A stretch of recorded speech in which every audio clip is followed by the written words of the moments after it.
Recording.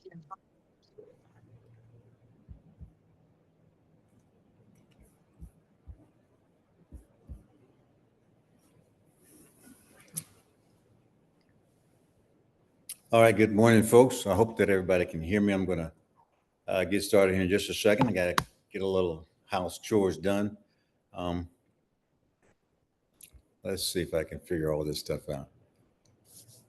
Every time I get used to certain technology, it obviously changes the next week. All right. So if you can hear me, I'm going to open up as soon as my iPad connects. It says, "Please wait. The webinar will begin soon." Recording in progress. There it goes. So I'm going to basically open up my chat box over here. So if you can actually hear me, I'm going to be right back. But if you can hear me, go ahead and put it in the chat box. Say good morning to me. And then let's say you can actually hear me, because I'd hate to go through this whole process of talking to myself. Okay? So hold on just a second. I'll be right back. Okay?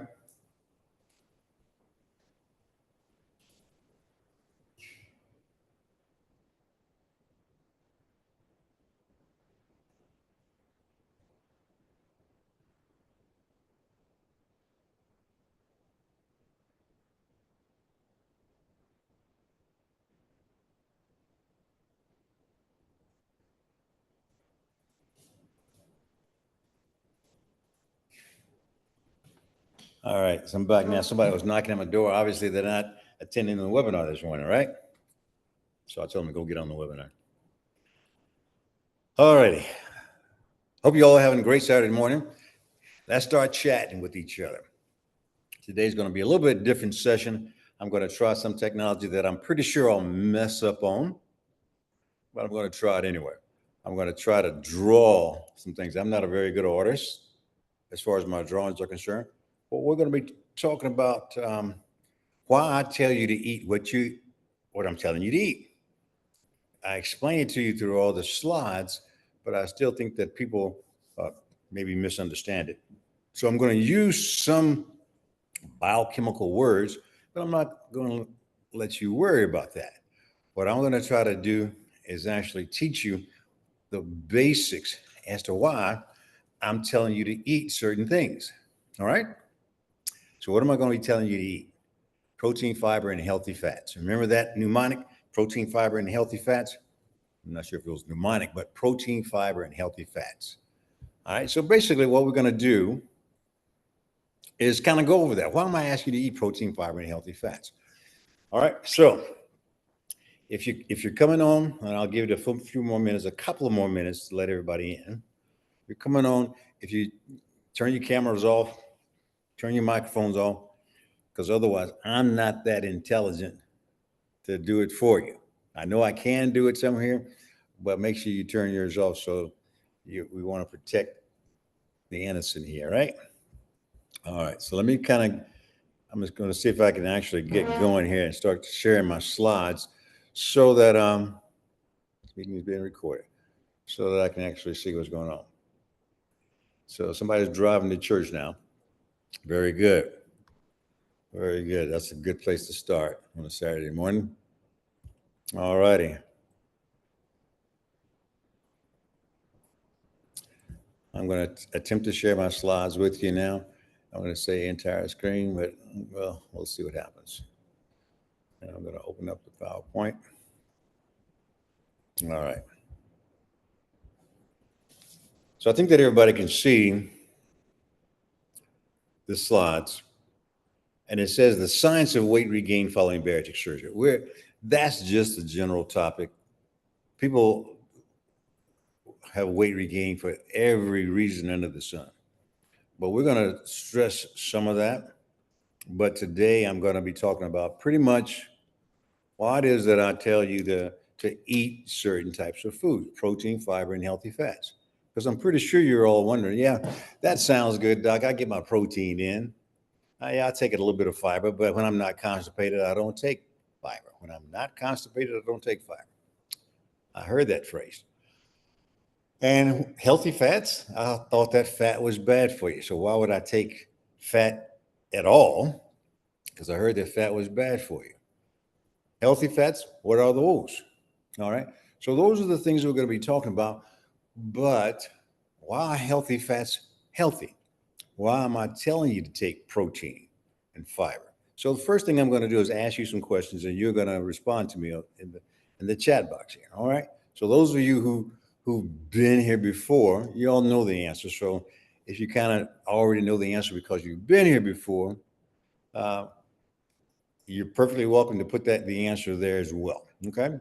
So when I tell you to take in a protein, how much protein I'm asking you to take in, and in addition to that, how much protein did you take in yesterday and the day before? So put that in the chat box. We're going to start with protein first, and we're going to kind of get going with that. All right. The whole point of these sessions is primarily to give you new knowledge, because I get new knowledge every single day. So I know that you come to these webinars, and some of you are coming here because you're prepping for surgery. Some of you are coming here because you're looking for new knowledge. Some of you are coming here because this is one of those things to do on a Saturday morning, right? Well, whatever your reason is, the bottom line is that you're going to learn something new and something that you didn't know before. And the reason that I want you to know this is because it is so impactful to your day-to-day lives. It is so impactful. And if you don't know it, you don't know what you don't know. What I'm meaning by impactful is that it could possibly be deleterious to you. And you could not actually be living your best life. Chances are you're probably not. Now, do I practice what I preach? I absolutely do. And so when I tell you something that I'm doing right now that I started 5 years ago, I got a late start on it because I started researching and doing the science, and then began to 8 years ago, begin to pass this on to my patients. And then I said, let me just pass it on to the world. So this webinar is open to anybody that wants to come free of charge. But it's actually something that you need every single day in your day-to-day lives, primarily because it if you don't know it, you don't know it. And you can't change what you don't know. And so we kind of go through life not knowing things and taking pills and thinking that the pills are the things that we need to take because our doctor says do so. Well, the pills aren't necessarily good for you. They're not necessarily what you need. It's something to tide you through. It's something to help you survive. And I'm going to use that term a lot, survive, because that's what we're doing. We're just surviving. We are not thriving. And surviving is just basically making sure that our heart beat, our brains function, our liver and kidneys are functioning. But it's not helping us thrive. We age because we're not thriving. And I'm going to explain to you what that means. All right. So I'm going to look in the chat box and see what you guys say. I had to modify my protein intake because my lazy visit showed no weight loss because I'm taking in too many calories trying to achieve protein amounts. Well, okay, let's talk about that. My lazy visit. I guess you meant my last visit, right? This darn, what do you call it? Where you typed in something and it puts its own word in. So you didn't mean my lazy visit, did you? All right. All right. So 125 grams needed. Correct. But there's a formula to it. Not everybody needs 125 grams. Most of us here need more. If you're going to do what I'm asking you to do, if you're going to walk in zone 2 walking, and if you're going to do resistance training 3 to 4 times a week, which we are, we're going to need a little bit more. So we're going to look at our ideal body weight. So let's go ahead and start calculating that right now. What is your ideal body weight? In other words, what do you think you want to be as far as your weight is concerned? If you had the right amount of bone, the right amount of fat, the right amount of muscle, and the right amount of water in your body, what would you get on the scale and hope it to be? And I'll tell you what the science says that it should be. All right. My ideal body weight, for example, is around about 160 pounds. Well, you all will say, and you all will say, that's looking a little thin, Doc. And it is. So those formulas don't take everything into consideration. You got to take in bone structure, bone thickness, muscle mass, things of that nature that you do or do not have. And so ideally, how I would look at 160, I'd look emaciated, okay? But I'm 168, 169. All right, so that's about right for me. But as far as what I want to be, uh, as as far as muscle mass is concerned, I want to be 175 pounds, with most of that being muscle mass. All right, because that's going to do certain things. So the ideal body weight is something that we're going to guesstimate, but depending upon your structure, uh, like somebody who is, for instance, 350 pounds and they're 5'4", theoretically, at 5'4", your ideal body weight is supposed to be around about 135, 140. Somebody's 300 pounds comes down to 140, not going to look so hot, right? But there's some nuances to that as well. So the ideal body weight overshoots it a little bit, but we're going to bring it back, because if you gain weight, like the person just said, I went on at my last visit and I was taking in too many calories because trying to reach my protein levels. That's not a bad thing. So if they measured your muscle mass and that was increasing, forget about the weight. All right. Because again, what we're trying to do is not depend upon that number on the scale. We're dependent upon what your body mass consists of. So let me take that for a second, because that can be confusing to somebody. So if I gain, my ideal body weight is 165. So I'm not going to 160. I'm not going to get down to that, because I'm going to gain muscle mass. I'm going to show you that may be a little difficult, but I'm going to show you why we want it to happen. We all want to gain muscle mass because muscle mass is our metabolic engine. It helps us to burn the fat. We want to get rid of the fat, not just for cosmetic reasons. That's liposuction. If I was to liposuction you out, I'd get rid of the external subcutaneous body fat. But the dangerous fat, the more dangerous fat, is that fat that's on the inside, the visceral fat on the inside. I can't suck that out. We have to burn that. All right. That fat, that visceral fat, creates a lot of things called cytokines, poisons to your body, poisons to your other cells. That inflammation is not good. We're getting more inflammation the more fat that we have around areas that where it shouldn't be. That's called ectopic fat. Ectopic means it's somewhere where it shouldn't be. It's around the heart. It's in the muscles itself.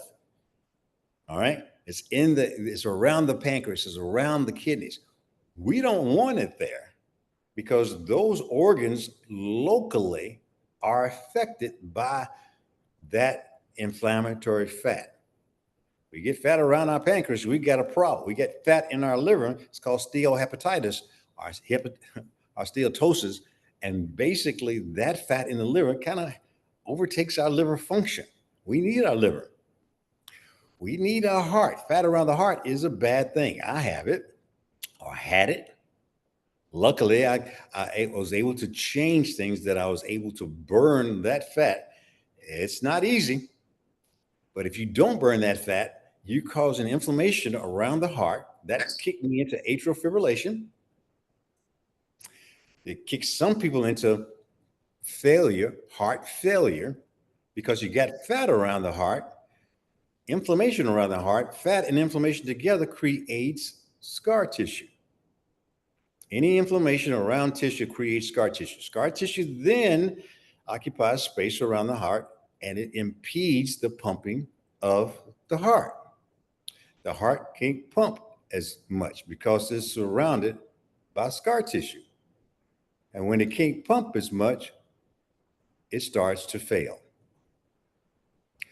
So when we're getting the fat off, if we hadn't gotten to a point where it's already scarred, if we can get that fat off, the better. All right. All right. So, okay, more and more people put in the amount of protein that we're supposed to have in. Yes, and you're all pretty good at that. I only had 60 grams yesterday, 150 grams, 168 grams, 180 grams.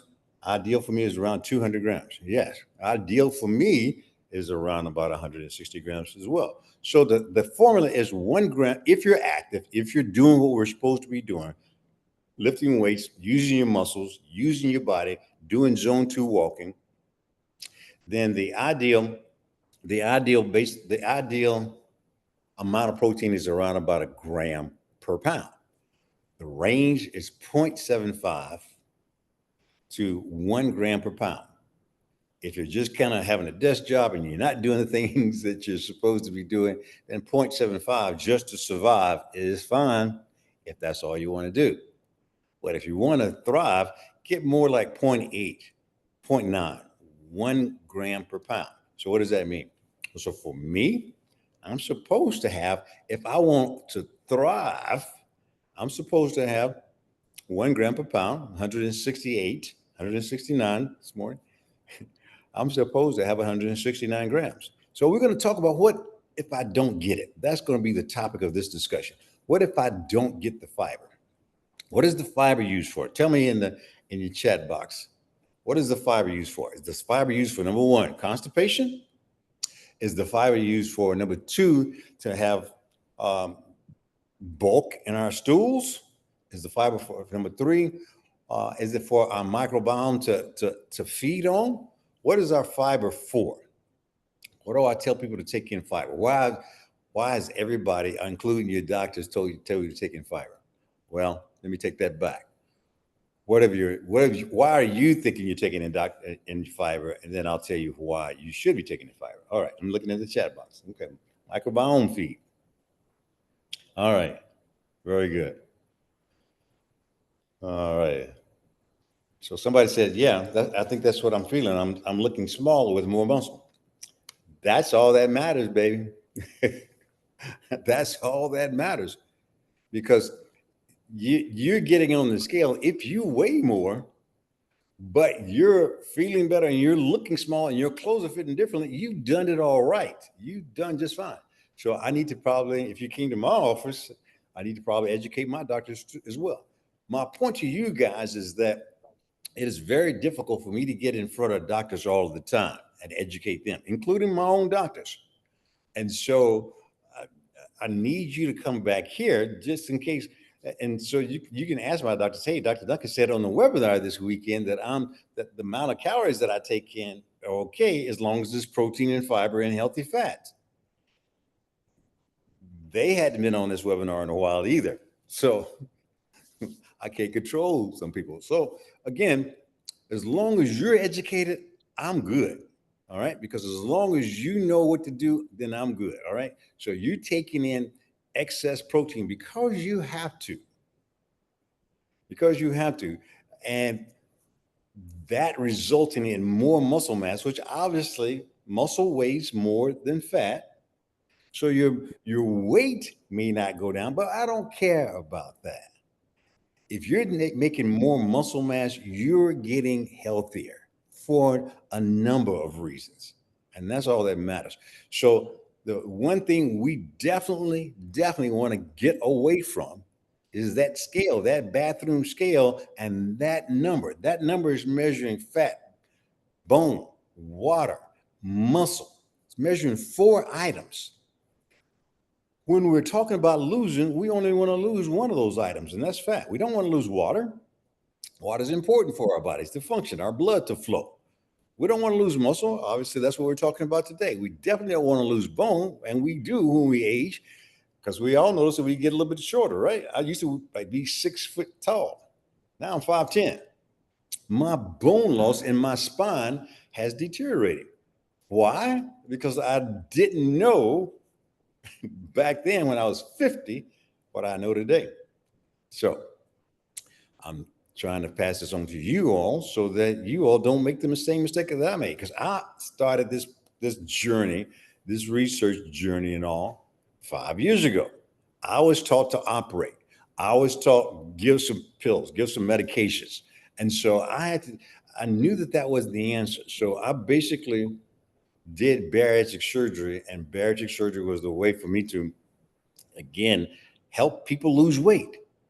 And that's what a lot of doctors think. We just want to lose weight. As long as you come into the office and you're small on that scale, as far as everybody was concerned, you're a winner. That is not true. Because if that weight is muscle mass, you are a loser. And I don't mean to call you that you're not a loser. All right. Scratch that. My bad. We are losing the battle. If we're fighting a weight war, we're losing that battle because what we want to only lose is fat. Okay. All right. So let me see if I can kind of go through some of these things here. This is the list that we always put up. There are 20 categories here. And of these categories, this is what we commonly eat every single day. So if you're truthful, most of you will eat something on this list every single day. If you didn't eat anything on this list every single day for the past year or two, you wouldn't be here. I guarantee you wouldn't be here. All right. But we've got to find a way to get rid of these things on this list. And is it going to be easy? Sure it is after the surgery. We're going to show you why. But if you're not here and you hadn't had surgery and you're taking injections and all that, it's not so easy. All right. So I have a person in my office that did it without surgery, but I'm gonna see if she's on here today. It's hard for me to look through all the people that are here, but hopefully she's here because even every day in the office that she's exposed to me and my teachings, she still learns something. Okay. So she did it. She lost 140 pounds, 145 pounds, I believe she told me last time, and she didn't have the surgery. There is a way to do it. She's in that 1 percentile. 99% of us can't do it that way. All right. So we need a little boost. We need a little help. We need a little tool. And that's what the surgery is. That's what the GLP-1 drug is. It's a little tool. Now, I have my biases against the drug. And you'll find that out in a second. Because, again, anything that we have to take externally in order to accomplish our normal levels of hormones and things that control our fat, we got to take that for the rest of our lives. I'm not interested in taking anything, nor am I interested in having you take anything for the rest of your life in order to survive. Because that's all you're doing with the drugs is that you're just surviving. You're not thriving. Okay. So pick the category that's your weakest link on here and put it in the chat box for me. I'm looking at the chat box as I look. So what is as I call it, what is your Achilles heel? Some people will say number 11, white pasta. I got to have some macaroni and cheese. I got to have some spaghetti every now and then. I got to go to one of my favorite Italian restaurants. Some people will say that it's bread. Warm bread with good steak is great. All right. So the good steak I'm okay with. The warm bread I'm not so okay with. The white rice, the sweet potato, the baked potato, the mashed potatoes, not so okay with. All right. So tell me what your weakest link is. And basically, this is where our start is. We got to identify what our weakest link is so we can know what we don't know. Because then we're going to figure out a way together on how to get away from that. All right. I did. My weakest link was number 5. Number 5. In college, my breakfast, lunch, and dinner, because I didn't have any money and I was on student assistance, I basically lived on number 4. Sugary breakfast cereals, Fruit Loops, Captain Crunch. All those things were great to me. I had that morning, noon, and night, along with everything else on this list, just like you. All right. So what is your weakest link? Number 6, number 5. That's me. Rice and 5 and 15. What is 15? Ice cream, frozen dessert. Well, yeah, I take that back. Mine was not just number 5. Mine is number 5 and 15 as well. I had to have not only the apple pie, I had to heat it up in the oven or the microwave to make it warm, and then I covered it with ice cream. All right. So double whammy, right? Number 5 and 8. Number 8 is processed snacks. Yeah. So I was editing a video that I did with one of my star patients, the comedian on these Facebook ads. And she started talking about it, and I'm going to show that next week. I'm going to show a little clip. She's basically, doing all the things that she's supposed to do, with the exception of number 8. She'll tell you in the video she's gotten back into the habit of having some chips and pretzels and crackers. Not every day, she says, but enough time. So what do you think is happening to her? What do you think? What do you think? During that interview, she said, "Doc, I need some." What do you think she said? She's not ashamed for me to tell you, though, because I got permission to tell you. She's regaining some of her weight, and she wanted to have, hey, can I have some of that semaglutide just to kind of give me a little boost and all that, So I said, well, I could do that, but let's do the education first, because the problem isn't that I will give you the boost with the semaglutide or the Wegovy or the Mounjaro. I can do that, but that's going to defeat the whole purpose. That's going to suppress your own GLP-1. Now, the weight loss that she had, the fat loss that she had, was all due to her activation of her own GLP-1. Now that the thing that deactivated it was number 8. And that was what she said on the interview, number 8. Chances are she probably snuck in one of those other ones as well. All right. So it doesn't do you any good, her any good, me any good, if I say, okay, fine, yeah, I'll give you a little bit of GLP-1 drugs, because it has so many side effects. But more important than the side effects is that it suppresses your own GLP-1. You give a shot of something externally, you're going to suppress your own. The whole point of the surgery, as I'll show you, is to increase your GLP-1. So if I start giving you a shot every week, I'm going to suppress your own. So I'm chasing my tail. You're chasing your tail. So we get into these vicious cycles, and weight regain after any methodology is about getting trapped in these vicious cycles. And so that is what I want to get you aware of, so that we can get out. So yeah, can I give you a drug? Sure. But I would only give you that drug if you promise me that you're going to come to these webinars and you're going to listen and you're going to take everything by steps. And so a lot of people that come to see me in the office, that it means that you had to follow these rules, because I'm just not going to write a prescription. We have a special list here called panelists. All right. Those people some of those have seen me, some of them see the doctors, but other doctors, but when they see me, they have to be here because they've asked for the drugs. They've asked for a little something. And I says, yeah, I'll do it, but only for a short period of time, and only if you come to these webinars, so that you can know, because they have the tool already. Some people actually have the tool. They have the sleeve. They have the bypass. I've actually made an anatomy to where I increase their GLP-1. Me giving them GLP-1 is going to suppress what I did. What kind of sense does that make? So I'll only do it if that one shot, that 2 shots, that kind of gets you back on track, so you don't feel hungry, you lose the cravings for this. So, because what does GLP-1 do? Let's get into that. All right. So let's look at the box again. It's 5, 11, and 7. Pastries, cakes, donuts.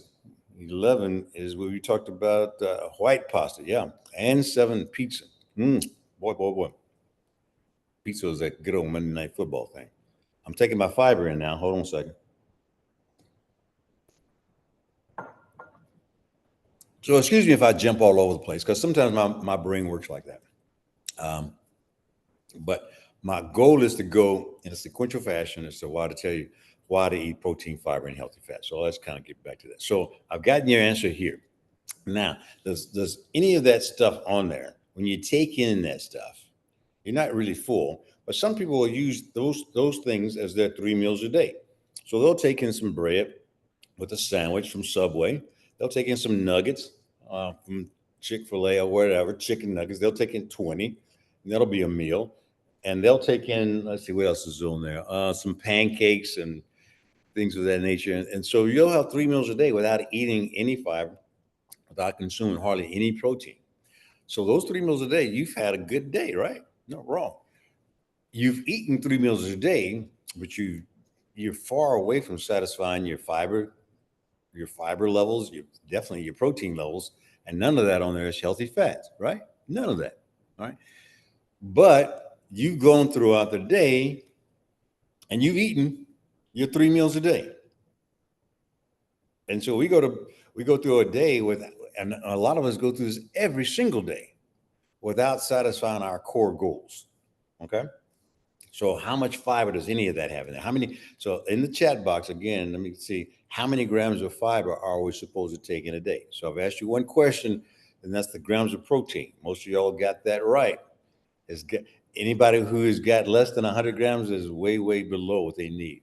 So if you're doing the zone 2 walking, and if you're doing the things that we're talking about doing, and you will, if you're a part of our practice and all, if you want to thrive, you will.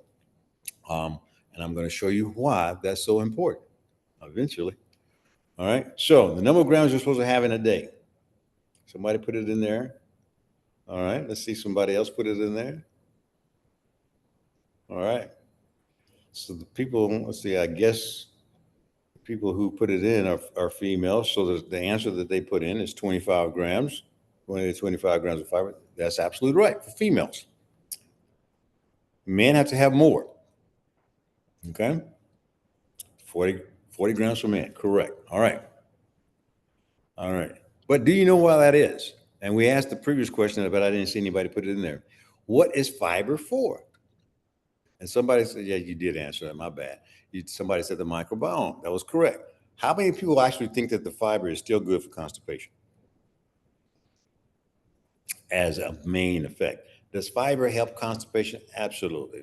Soluble fiber, mostly insoluble fiber, helps move the bile through in bulk. It helps constipation, but mostly insoluble fiber. The difference between soluble fiber and insoluble fiber, do you know?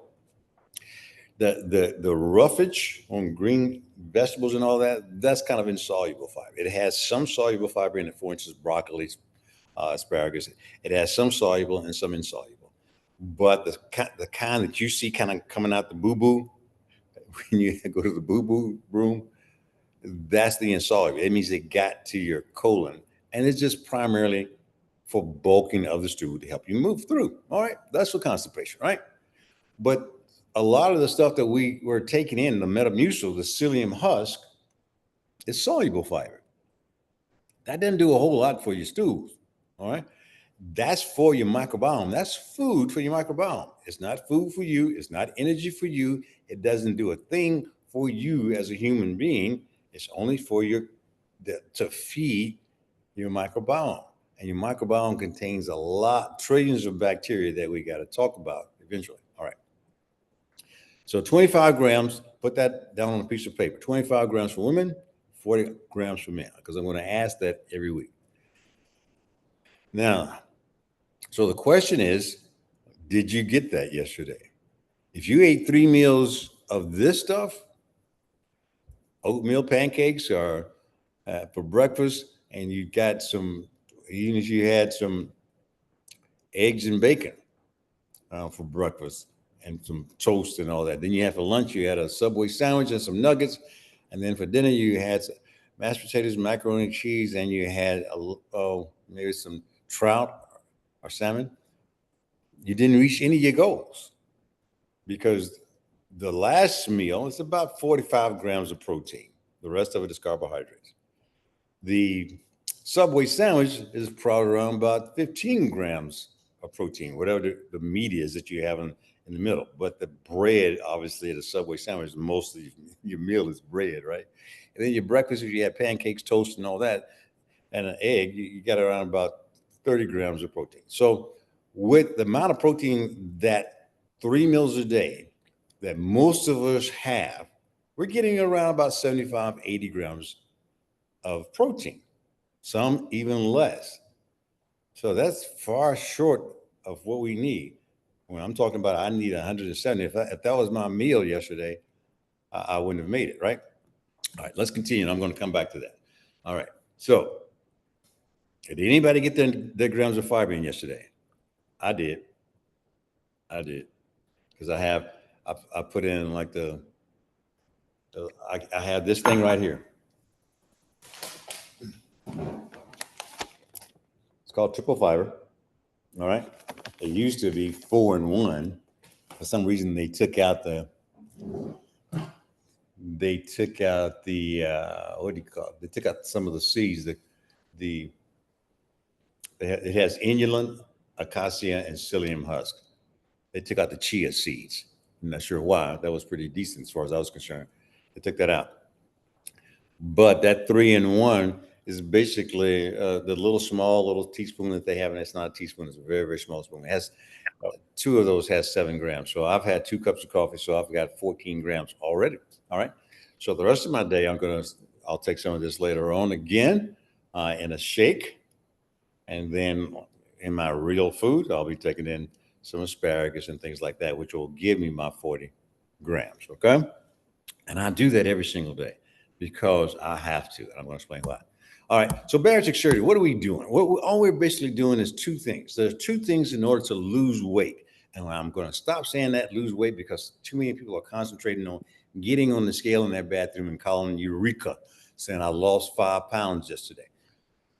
Okay. So again, our goal is to lose fat, only fat, because if we're losing muscle mass, we're walking backwards. And that's the problem with the GLP-1 drugs. The GLP-1 drugs, at least 20 to 45% of the weight loss is muscle mass loss. So we're going backwards with the drugs. That's problem number 1. All right. So what I'm doing with the surgery is doing the 2 mechanisms of fat loss. Number 1, I got to create a calorie deficit. In other words, if the young lady who talked about calories, my office staff was right. Yeah, you got to take in less calories, in air quotes, okay?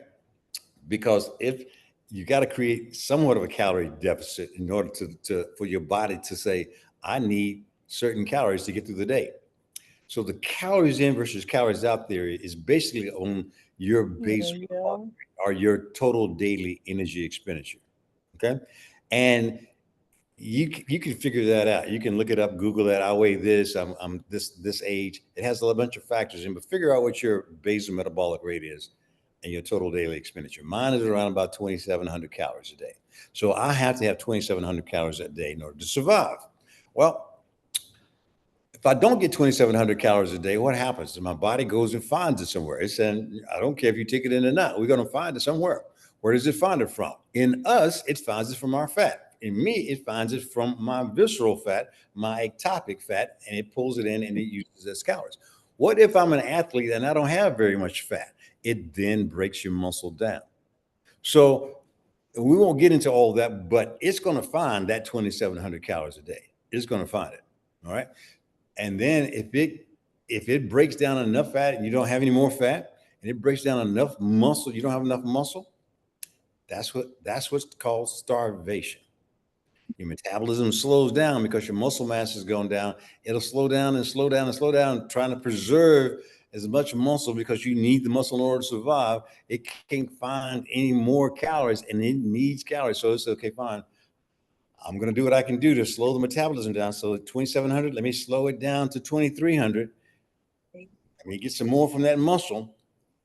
It robs the muscle and eventually it goes down to where you're starving and you perish. Okay. So, but with us, when we have an excess amount of calories in our fat stores, not a problem, right?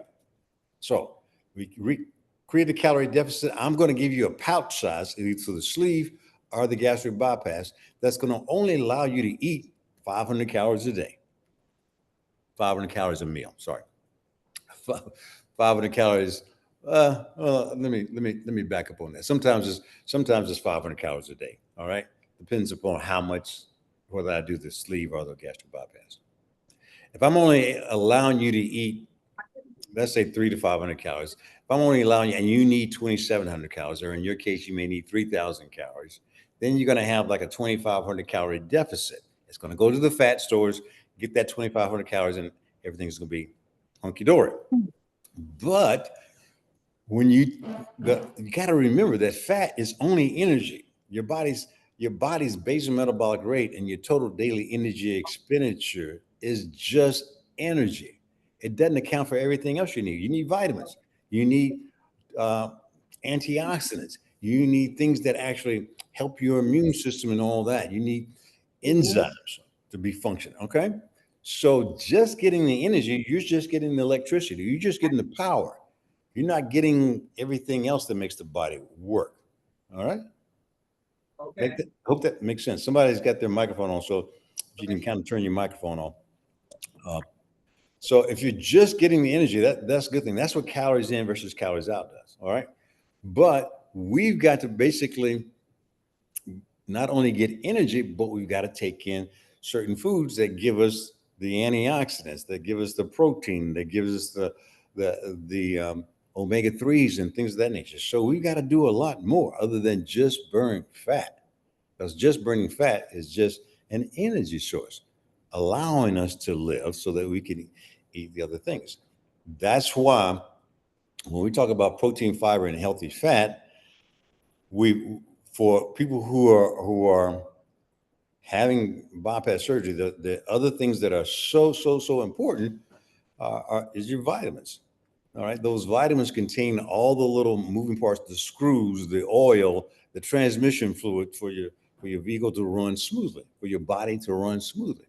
If you didn't have all the zinc, the copper, the selenium, the manganese, the magnesium, if you didn't have all that in a bariatric multivitamin, no, your joints and everything, all that, and your brain, everything wouldn't function.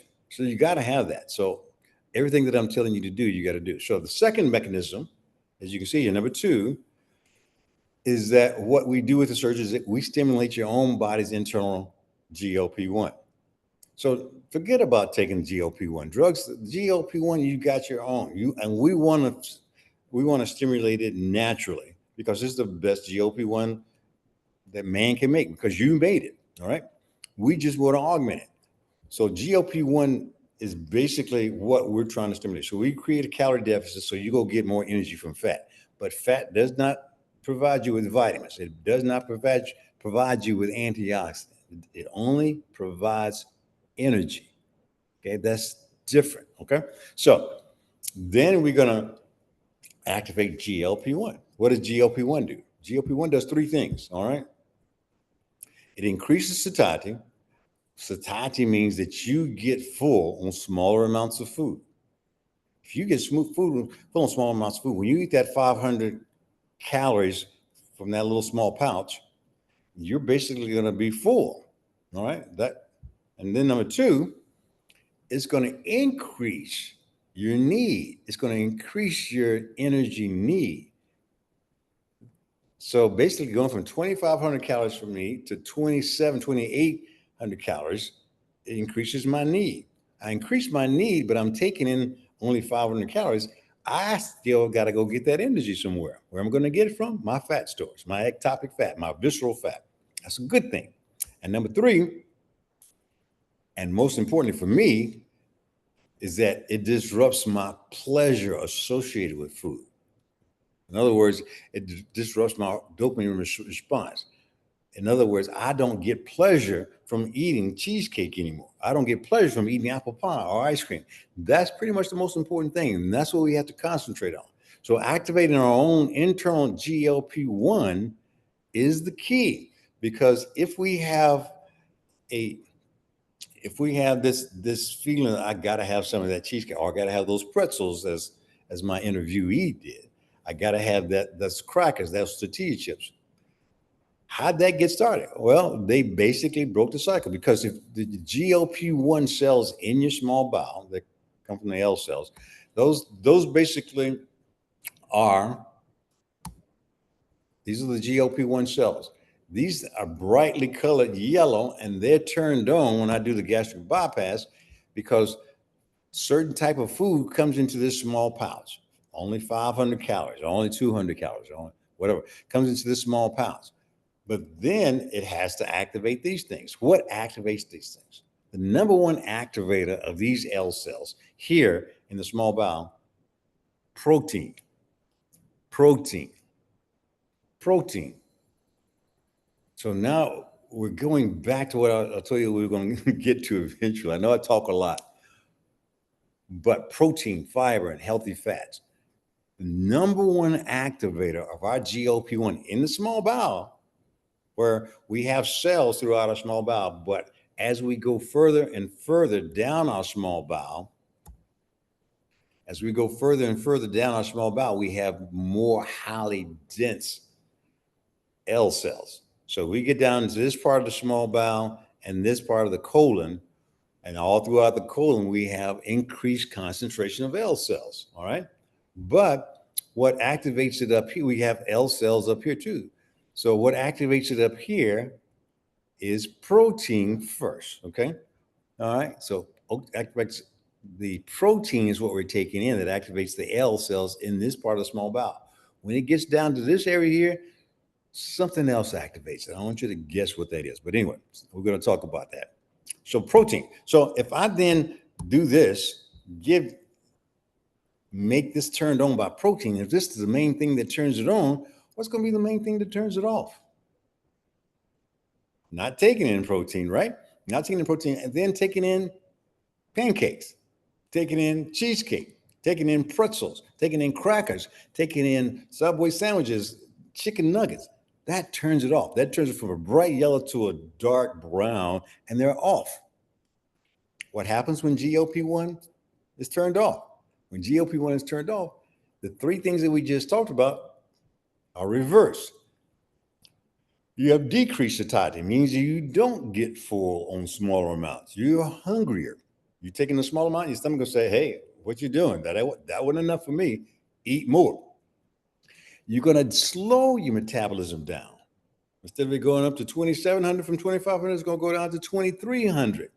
That means that you're not going to need that fat. That fat's going to say, you don't need me? I'm going to sit here. And then more importantly, again, number three, it's going to reverse your pleasure with food relationship. You're going to feel like, oh, I need that cracker. Oh, I need that pretzel. Oh, I need that ice cream. It's going to reverse the effects of GLP-1. So we want these things to stay on. But as soon as you take in the cake, ice cream, cheese, McNuggets, pizza, and all that, it's going to turn it off. Okay. We need protein. We need 160 grams of protein every single day. What protein does is it makes you feel full and it activates these things immensely. Okay. All right. Satiety, metabolic abuse, cravings, effects of GLP-1. Okay. Sleeve gastrectomy does the same thing, a little different mechanism. When we have a 1.5 liter size stomach, food sits in that stomach for 6 to 8 hours. Food needs to get down into this part of the small bowel. That's where the GLP-1 cells. There are no GLP-1 cells in the stomach. Food has to get down to this part of the small bowel. When it sits there 6 to 8 hours, it doesn't get down there. So you need that protein to get down here quickly. So when I take out 90% of the stomach, it gets down there quickly. That's how it works. So you get increased GLP-1, as you see with the sleeve gastrectomy. This is the deal. The band, the reason that we kind of stopped doing the band is number one, it's a foreign body. Number two, it doesn't have that secondary effect. It just has the effect of decreasing calories. It restricts the amount of food that you can take in, so you feel fuller on smaller amounts of food. But once that food digests here, trickles through to the stomach is saying, okay, you just gave me a little bit of food. The stomach says, I'm not full. My stomach hadn't been stretched at all with that little 300 calories that you just gave me. And so you get hungry again. So you wind up eating several times a day in order to satisfy the stomach. Because again, once the food gets here, it's still not full. But again, remember, it sits there for 6 to 8 hours. So then you eat again, and it sits there again. So you're going to keep eating until you start getting some stretch of this part of the stomach. And the stomach says, okay, now I'm full. Well, it's 10 o'clock at night now because you've eaten all day. So the band didn't work that great. And sometimes we had erosions of it. And so that's why we still do it. If some people, around about 15% of the people out there will do fine with the band because they don't need the GLP-1 mechanism, but that's about 10 to 15%. Once you get above BMI 35, yeah, you need the GLP-1, okay? And you need your own GLP-1, not the manufactured kind. This is why the lab band fails. All right, this is me taking out a sleeve. All right. How bariatric surgery works. Summary. Small pouch restricts the amount of food you can take in, so you get a calorie deficit. We activate GLP-1. It's not malabsorption. We first, back in the 1960s, thought in 67 when we invented the gastric bypass, we thought that we got some malabsorption, but that's not it. It's because of GLP-1 activation. That's how it works. The bypass in the sleeve will activate GLP-1 4 to 5 times normal levels. So we've done these studies, and these studies actually show that people who have a body mass index, these are people who are pre-op, these are people who are pre-op bariatric patients, gastric bypass patients. This was a study done by Knock in 2011. But normally, if you want to know what normal levels in a normal glucose or insulin sensitive person is, the normal GLP-1 levels is that if you take somebody's blood or out of their portal vein, you can only measure it from the portal vein right now. You take somebody's blood out of their portal vein and you measure their fasting, they hadn't eaten, their fasting levels of GLP-1 is 5 to 15 picomoles per liter. That's not important to you, is it? After you eat, then you eat the right foods and it goes up. Eat the wrong foods and it doesn't go up. But postprandial adults, meaning after a meal, it goes to 20 to 60. This is a normal person, okay? People who have eaten pizza, all the bad foods that we eat, and I'm going to tell you why the bad foods are bad. They have a biochemical source of being bad.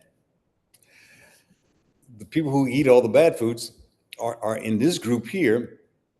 Their fasting levels, as compared to here, the fasting levels are 5 to 15. Their fasting levels, because they've eaten pizza, crackers, pretzels, sweet potato, baked potato, macaroni and cheese, is undetectable. And it goes up to 3 picomoles per liter as compared to 5 to 15. So their baseline is down, undetectable. So remember, now keep in the back of your mind what GLP-1 does. It's a good thing. We need our own GLP-1 drug. So in most of the patients that come to me for surgery, it's undetectable in most of the studies. You got to go through the process of measuring it, and it's an invasive process. So in this particular study, they got people to do it. But look at what happens. Oh, and then after, I'm sorry, let me go back one. Look at what happens after they eat something. And they were fed them a protein meal that would normally stimulate GLP-1, but then they got a response that normally is 20 to 60 picomoles per liter. They got a response of only 2 to 5, way down. So people who are pre-op can't do it on their own. They can try, but they just keep dieting and restricting themselves, and the body is their biology and it tells them this is not working. So you're fighting biology when you're trying to do it. You need some sort of assistance, okay? Now, what happens just to prove the point after surgery, 3 months post-op, Roux-en-Y gastric bypass. This is a study in 2006. Jorgensen did it and reported it in 2013. He first reported it in 2006. But the fasting level as compared to here is 10 to 15 picomoles per liter. It's in the normal range. We've taken the fasting level back to normal. But more importantly, what happens when you eat? Look at what happens. You get 15 to 60 picomoles per liter. I'm getting there. 15 to 60. That's better than normal. Well, it's equal to normal. But look, sometimes it goes up to 80. That's better than normal. So it's 3 to 10 times higher than the pre-op levels. It's definitely higher than what they were before. So we've activated those L cells. We've activated, sorry for that. We've activated these with this. And so can I keep it activated for you? Sure. I'm going to keep it activated for you because the first 3 months after surgery, you're going to do what I ask you to do, right? Some people live out of town and they have to kind of come to these webinars after surgery. But for the first 3 months, when you're on a clear liquid diet, you're advanced to a full liquid diet. That's going to take some time for you to make that transition, or else you'll disrupt the things that hold things together. So people are so afraid of disrupting stuff, and they should be, that they'll do what I ask them to do. But that provides me with time. And that time is where I get you used to feeding these cells to light them up. And when we light these cells up, then your biology of your GLP-1 takes over. Your cravings for that bread, for that pasta, for that cracker diminish. I don't even want that anymore, doc. That's what I commonly hear. And that's a cool thing as long as we do it. Now, if we mess up and we eat some bread during that time, we turn them off. And it'll take a real strong charge to turn them back on. We can do it, but we can turn it off. So those people who are here today who've regained the weight, obviously you turned off the cells. Can we restart it? Can we jumpstart it? Yes, we can.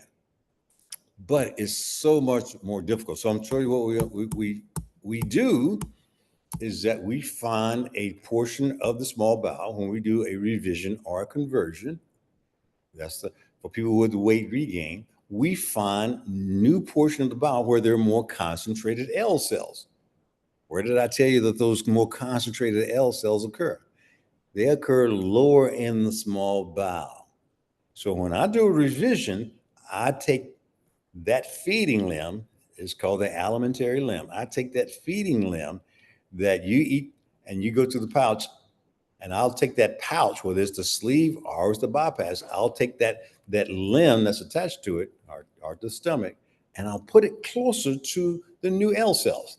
That's the jump start that you need. All right. But please, let's not get it twisted. You can quickly turn off those cells too. Well, if you turn off those cells, then we're kind of in a pickle because there's not a whole lot more bowel left to activate. You see what I'm getting at? So we have to learn this stuff because nobody's going to tell you. And that's what our practice does, is that a lot of practices will say, hey, I'm going to operate on you. You just eat right, exercise, you'll be just fine. But they don't give you the details. This is the details, all right? All right, so these are some more studies. So the next place where you get GLP-1 activation, we said protein, right? Protein is the number one activator of GLP-1. And so we've got to take in our 160 grams of protein every day. If we don't, there's some other things that happen other than not activating GLP-1. And I'm going to go over those in just a minute. I'm going to try to stay within my time. But this is the lower part of the small bowel. This is my artist rendition, but you can't see the small bowel, but just pretend this is the ileum, the lower part of the small bowel. And if that's the lower part of the small bowel, that's where your highest concentration of L cells are in your small bowel. Then they get even more concentrated in your colon. This is your colon. All right. So how can we get, and it's a direct relationship with volume of stuff that stimulates these L cells here. And the more stimulation of these L cells, the more GLP-1 we release. And boy, that's what we want, right? That's what we're doing right now. We're going out there getting Wegovy and semaglutide and Mounjaro, and that is a very high concentration. To me, it's too high of a concentration. It's 1,000 times stronger than what your body produces. And I'm not exactly sure what they're thinking, but anytime you do a replacement, that's 1,000 times stronger, or at least 400 times stronger than what your own body produces. Too much of anything eventually is going to cause something to go wrong. Too much of oxygen. Somebody who has COVID, who has pulmonary failure, when they go into the intensive care unit, we give them 100% oxygen for a couple of days. But trying to force that oxygen into their lungs because their lungs are filled with fluid and inflammation and all that. We got to force the oxygen. So we give them 100%. But we can't keep that 100% on for longer than 2 days, 3 days, because the oxygen in itself at that high concentration will damage the lungs. Too much water. You take in the right amount of water, everything, no problem. But if you take in gallons and gallons of water every day, you get hyponatremic, you'll have seizures, and you'll perish. Too much insulin. So if you're taking too much insulin, you become hypoglycemic and you have seizures and perish as well. So too much of almost anything has bad side effects. I'm not exactly sure where they thought that we can get 400 times the level of what our body produces as far as GLP-1. Why that's a good thing? Because you lose weight, right? So yeah, these drug companies don't care about you. They just care about you spending that money, that $300, $400, $1,000 a month. Yeah, they'll tell you about the complications later. but I'm telling you about them today. All right.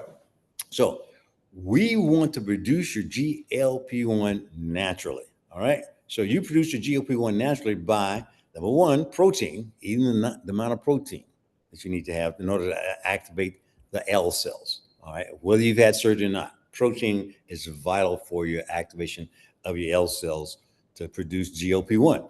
The more highly concentrated L cells, because protein gets absorbed in the upper part of the small bowel. Cool, right? So we want something that's going to activate down here, GLP-1, where the most dense concentration of L cells are.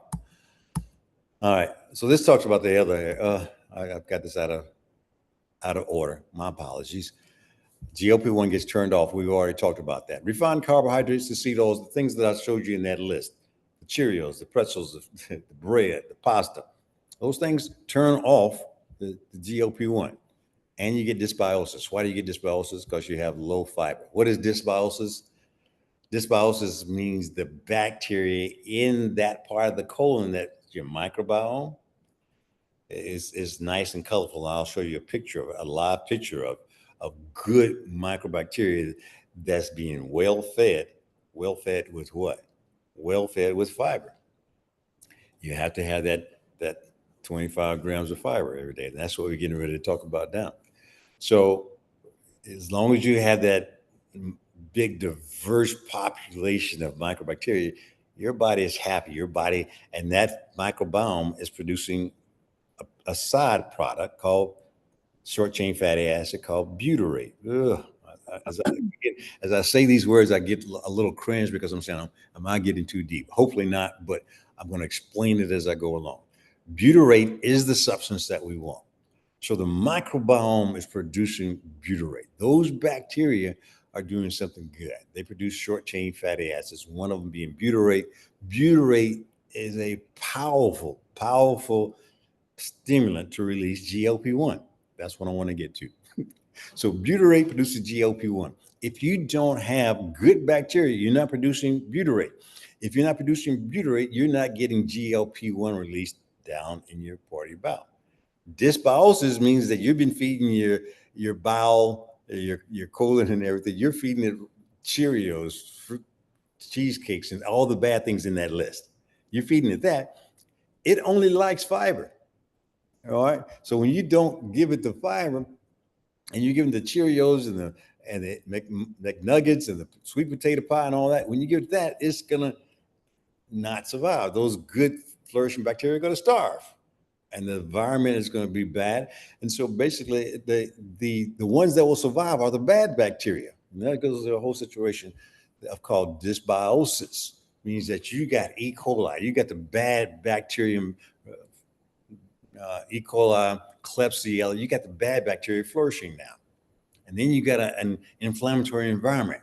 That inflammation gets into your blood. That causes inflammation in your body. Anyway, GLP-1, we're going to talk about the butyrate. That's what the microbiome produces. Then I got bile and butyrate. So down in that part of the lower part of the small bowel, let me see if I have a picture of it somewhere. I'm not going to tell you, oh, this is for the doctors. But down in that part of the small bowel, all right, this is the microbacteria in the colon, produces butyrate. This is what I was talking about. But let me go back to, let me just kind of go back to this one slide. Just pardon me for a second while I go back, because I was going to try to draw it for you. I'll try that next week. I told you that I would, but I'm afraid if I go away from these slides, it may disrupt something. All right. So this part of the bowel, down in this part of the small bowel, here are the cells, the L cells here, and they produce GLP-1. But these are so you'll get double that. You'll get double that amount of L cells down in this lower part of the small bowel. This is called the ileum. See that little thing right there? That's called the appendix. This is called the right colon. Okay. So just know that most of the L cells in this area here increase the amount of GLP-1. So what can we do to stimulate the L cells here? Well, we've already stimulated some of the L cells here with protein, but remember they're L cells here, and that's good, but we want to get more down here. Well, that's where we come to with the bile and the bile and the butyrate. In this part of the colon, all right, you have the microbiome is in the colon. As long as it's in the colon, it's cool. And that's where the bacteria is, in our colon. And it produces the short chain fatty acid butyrate, and butyrate in the L cells here, it stimulates these cells to release more GLP-1. The three effects of GLP-1, remember, are increase satiety. You get full on smaller amounts. You basically increase your metabolism, making your body go get more energy, more fat, and then you reduce your cravings for those McNuggets, the cheesecakes, the pancakes, all those things. So we want to do it all. We want to produce high levels of GLP-1. Feeding our microbiome that 25 to 40 grams of fiber is crucial. It's crucial. Now, so remember that picture, all right? So we want to get more of that stimulation. So what about the bile? Well, what stimulates bile to come down into that area, all right? So the bile is made by the liver. I don't know if I have a picture of that or not. The bile is made by the liver. I'm not going to stop at these slides. These are just all biochemical slides. The bile is made by the liver, and that bile is stimulated by what? So okay, let me get that straight in my mind here. And I wish I could go to this. Let me see if I can go here. I don't see share over here, so anyway, let me see if I can paint a picture for you. So the bile is made by the liver. The bile helps you digest fats, all fats, okay? But we want to take in healthy fats. So the bile itself, when it gets down to the colon, it goes down to the small bowel. And this is what I was going to draw on the thing here. When it gets down to the small bowel, it's basically going to go down to that part of the small bowel. Now, 95% of that bowel, once it does this thing, it helps you wash and absorb the fats, it's going to be reabsorbed in the ileum and get you. Okay, somebody's got their microphone on. Let's see if I can. I can't control it from this thing right here, but anyway, if you can mute your microphone, I appreciate it. So you're getting bile that helps you absorb and break down fats, which your body needs, all right? But the point being is that when bile itself gets to those L cells, butyrate is a stimulant, protein is a stimulant in the small bowel.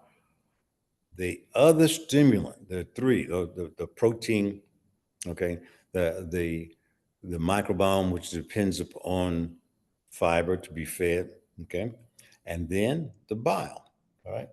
The bile, once it gets into the colon, and it stimulates tremendous release of GLP-1. So we got those three mechanisms. So we want to augment all three. So how do we augment the release of bile? Bile is made by the liver, and unless you're eating fat, it's stored in your gallbladder. Some people don't have a gallbladder, and I'm pretty sure that'll be a question, but the liver still makes the bile. It's stored in the gallbladder. So I want to produce a lot of bile and push a lot of bile out so I can get more stimulation down into the colon so I can get more GLP-1. So why am I saying eat healthy fats?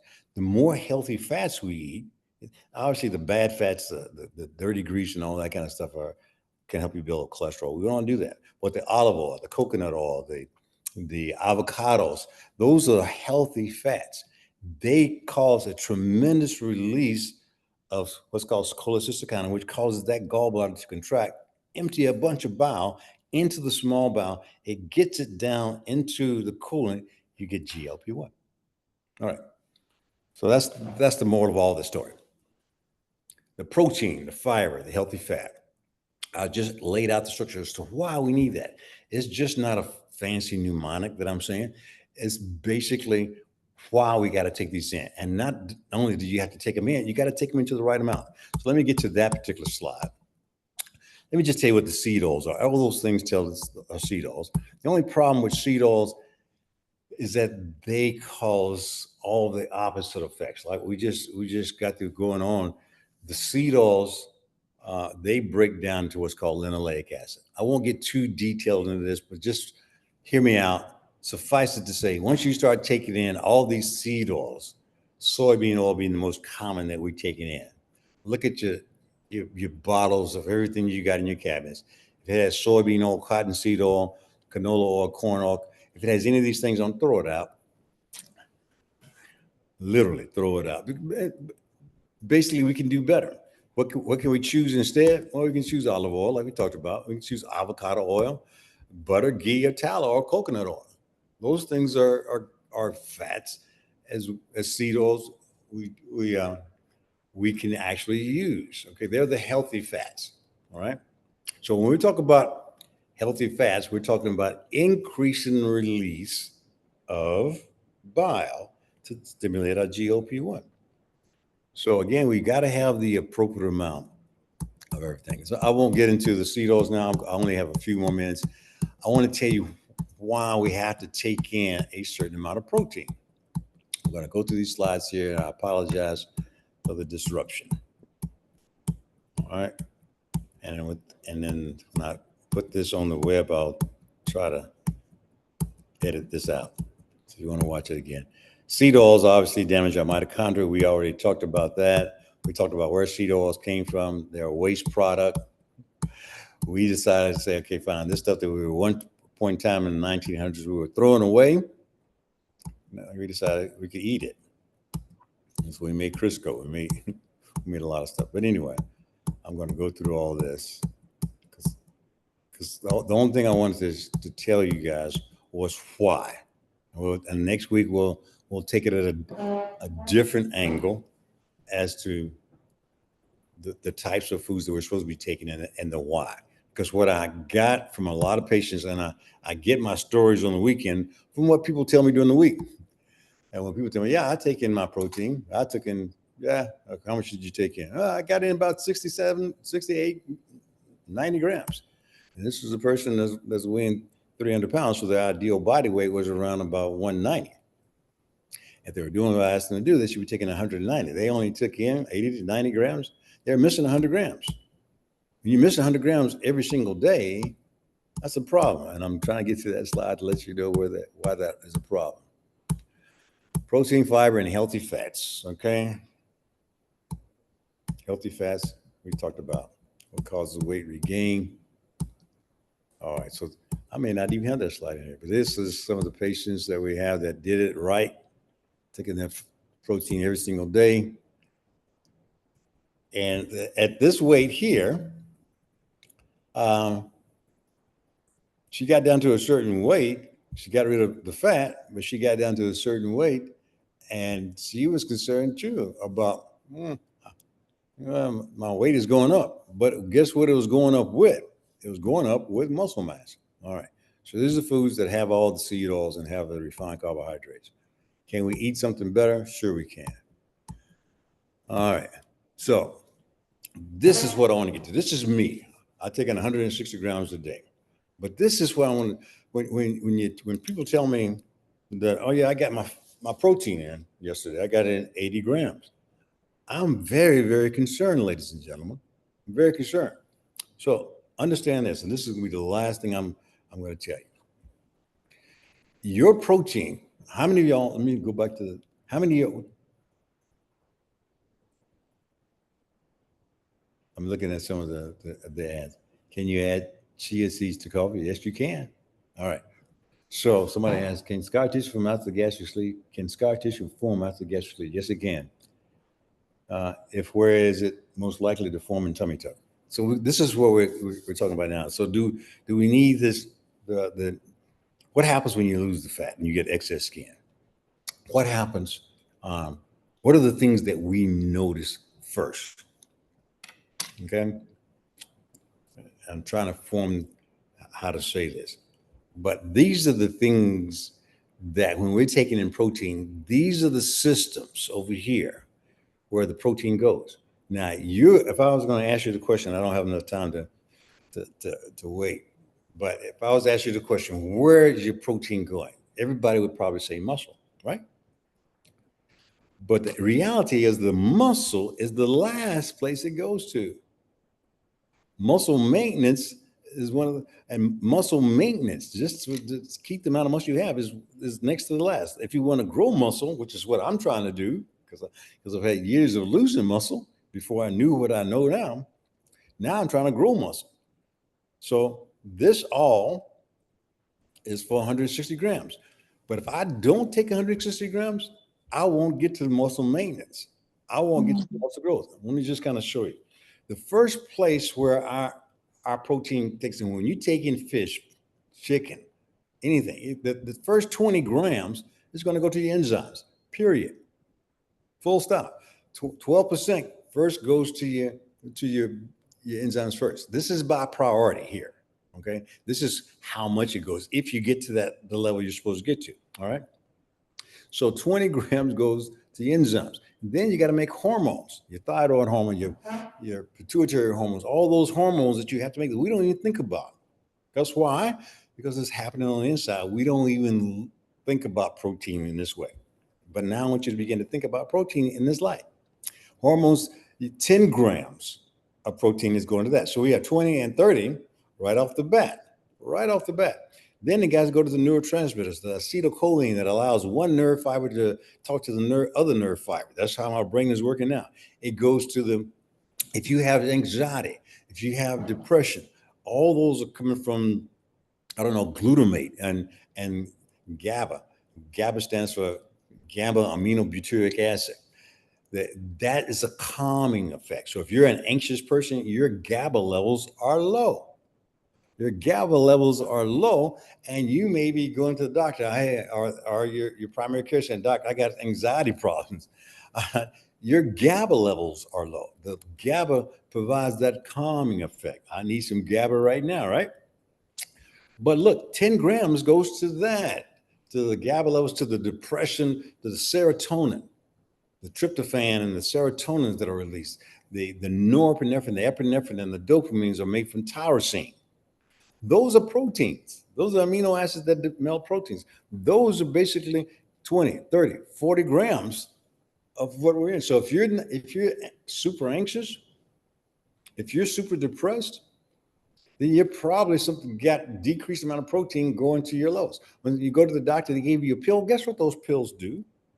They take your serotonin levels and prevent the breakdown. They take your dopamine levels and your epinephrine levels, and they just prevent the breakdown.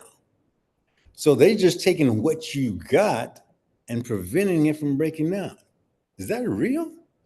Yeah, but that's how the drugs work. Why not just do the opposite? Why not give it more protein that you can make more? You can come off those drugs, right? So then you got another 20 grams that goes to the immune system. You got to have antibodies, or else you'll get COVID. You'll get colds all the time. You get frequent colds. Your immune system is jacked because you're not taking enough protein. So we got 20, 30, 40. 40 plus 20 is 60 grams. So if you're only taking in 40 grams a day, you're not touching your immune system. You're getting frequent colds. You're getting frequent infections. Organ repair, tissue maintenance. Every day, your tissues have to be repaired. Your heart tissues, your kidney tissues, they shed cells and they have to repair them. Okay, that takes up 30 grams. Your liver, your kidney, your pancreas, your brain, everything, and that's all protein. So what do we have now? 30, 50, 60, 70, 90 grams of protein For those who've only taken 60, 70, you're missing out. All right. Then you got the blood proteins, the erythrocytes, the albumin that carry oxygen throughout your blood system is made of protein. 10 grams goes to that every single day, not once or twice a week, every single day.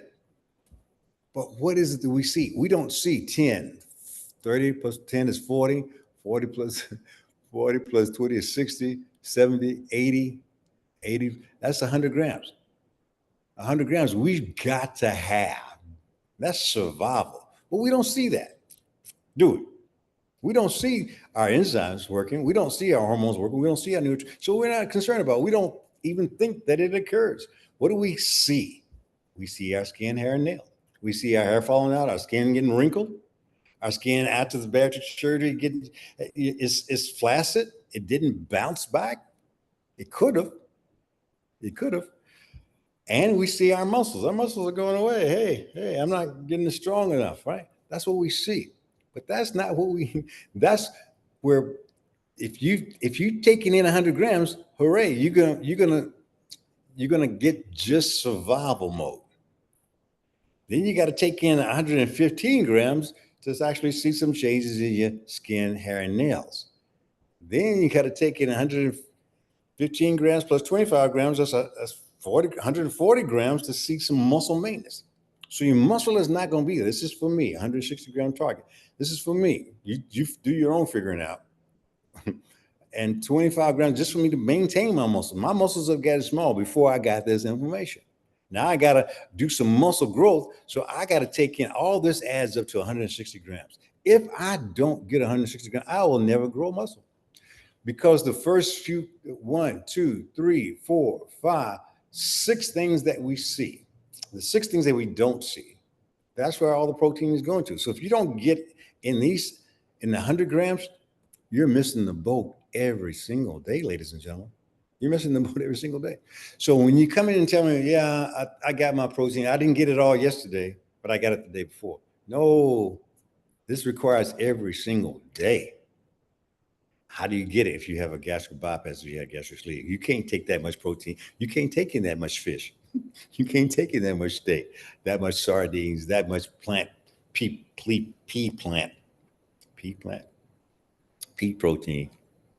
from plants. You can't take that much in because you got a smaller pouch.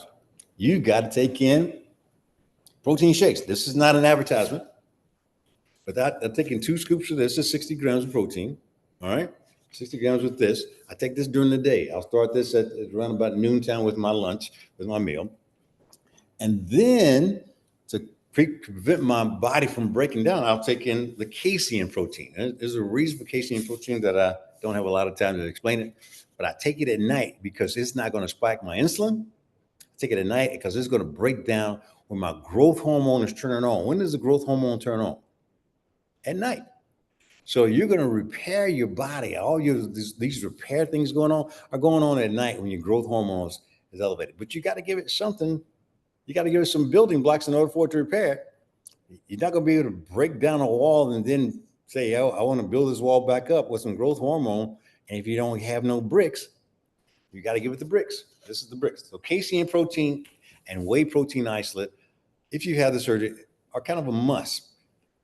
Can you take it all in with food? Yeah, but that's going to stretch your pouch, and you're gonna have to overfeed yourself even when you're feeling full, because this stuff will make you feel full.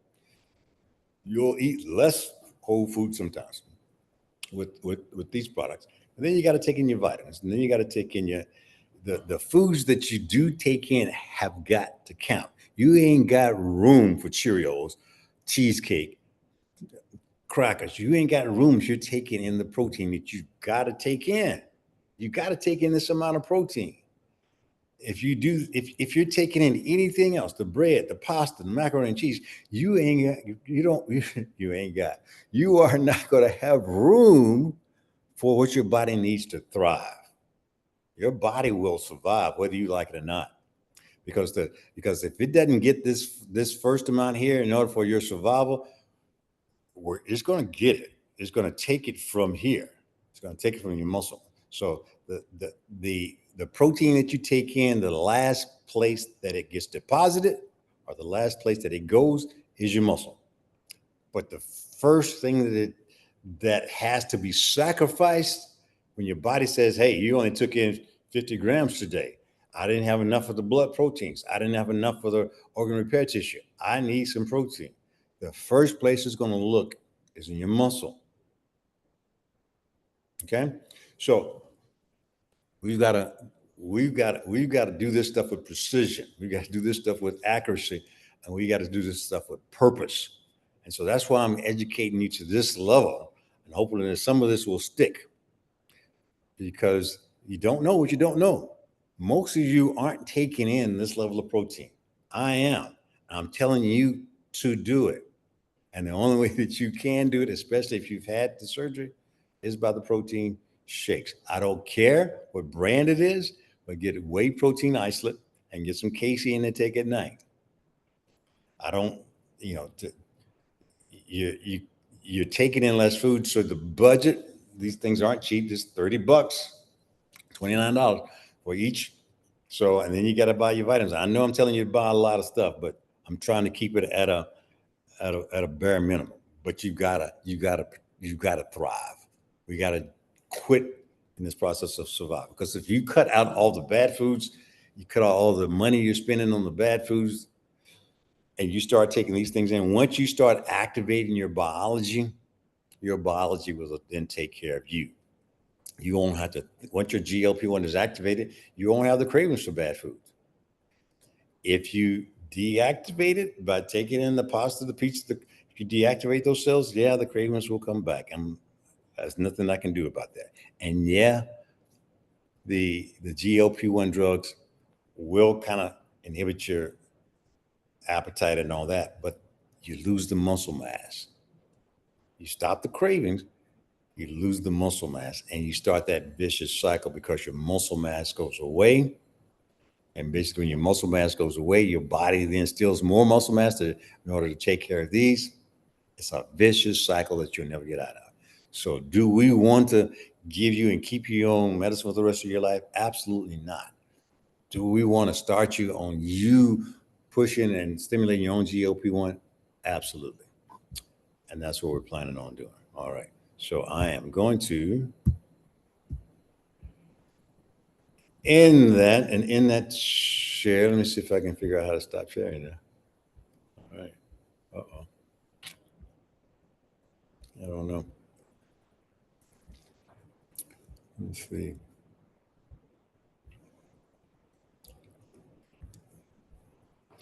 So anyway, I'm gonna keep the thing up and let's see. All right, so let me answer some of these questions. I got about a minute or two. When you stop sharing your screen, will you put up all the products you showed? Okay. So this is the whey protein, and it has to be whey protein isolate. This is the whey protein isolate that basically you take during the day, during your narrow window of feeding. We got to get away from 3 meals a day. We've got to take only 2 meals a day so that's whey protein isolate. All right. And I'll put this on part of the slide. This is the casein protein. Doesn't matter what, but this has 25 grams. So you take this about an hour before you go to bed. That gives your growth hormone something to work on. All right. And then as far as your fiber is concerned, it's very difficult for you to get your fiber in. But I just got to show you got to have your protein, you got to have your fiber, and you got to have your healthy fat. I hope you got the idea as to why. Okay. So this is the triple fiber. They used to make 4-in-1. For some reason, they took the chia seeds out. I like the chia seeds in it, but you can't find the 4-in-1. But this is the next thing that they have on Amazon, triple fiber, that has psyllium husk, which is in Metamucil, inulin, and anacoxia. So, and that fiber is not for you. That fiber is for your microbiome. You got to have a microbiome to make your butyrate. Your butyrate stimulates your GLP-1. All these things that I just talked to you about is hyperstimulation of your GLP-1, which is huge, which is what we need. Okay? Because that controls your hunger. That controls your cravings.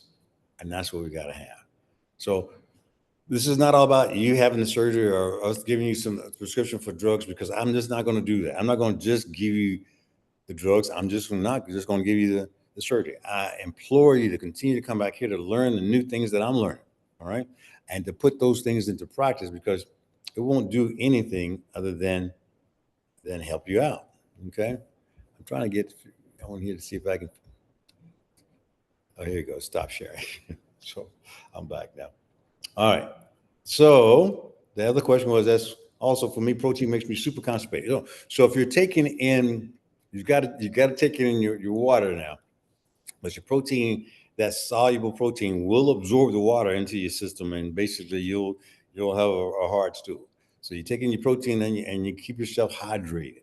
That goes hand in hand. I forgot to say that, because yeah, soluble protein is for your microbiome, but yeah, it takes in the water and absorbs it, but it doesn't keep that water in your colon. You got to continue to take the water in order to get it into your colon in order to make sure your bowel movements are good. And if you take in the mixture, because it's hard, especially after you've had surgery, it's hard to take. If I had to tell you to take in soluble versus insoluble, the soluble fiber is what the microbiome eats. It doesn't really care for the insoluble fiber, the cruciferous vegetables and all that kind of stuff, the green leafy vegetables. Those are all good because they contain antioxidants.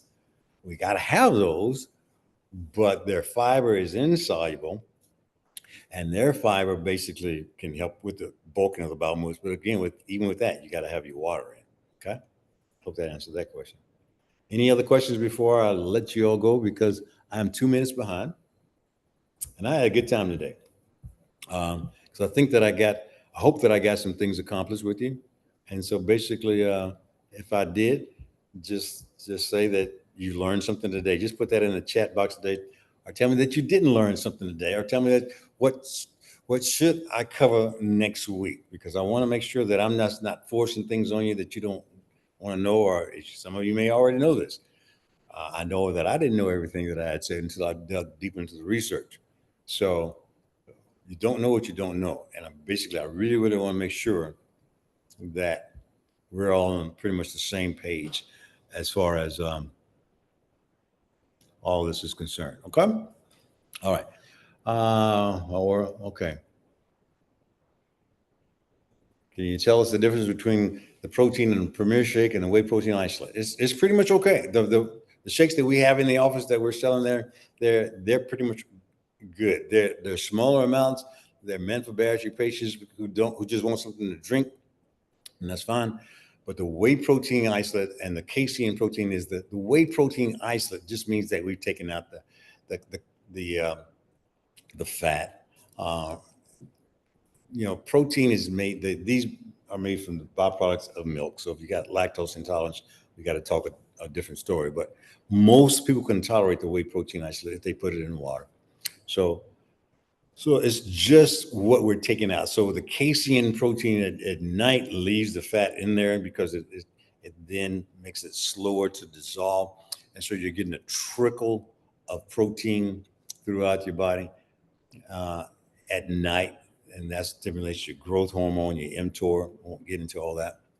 But when you take the whey protein isolate during the day, during your feeding window, you're going to get a little bit of insulin spike, because protein doesn't stimulate insulin so much, but it does spike insulin. And we want to try to keep insulin as low as possible, because insulin tells our body to store fat. We want to keep that as low as possible.